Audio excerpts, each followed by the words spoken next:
Hello everybody, welcome back. We're back with another video tutorial, and in this video I'm going to show you what are the three default things or the three default settings that we need to change with our new laptop or Windows after installation or after installing.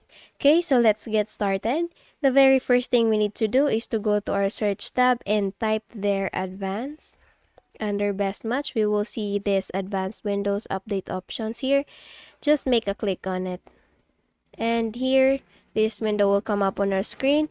And in this section, we need to make sure that all the buttons here are turned off. None of this should be turned on.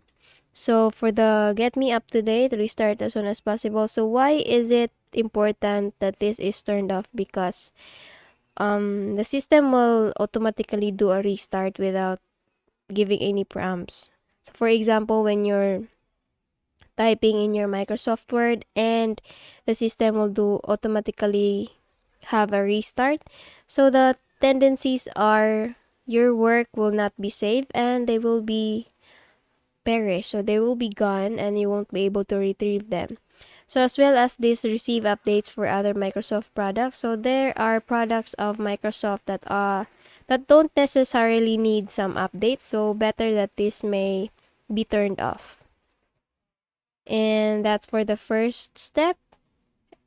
The next thing is we need to search for privacy settings.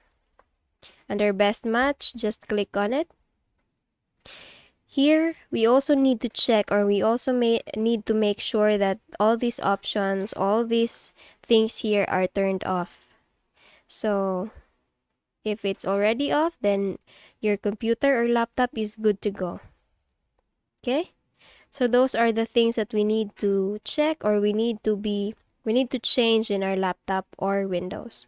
So I hope this video has helped you. If it did, please don't forget to give this a thumbs up and subscribe to our channel. Thank you for watching this video. I hope I see you in the next one. Bye bye.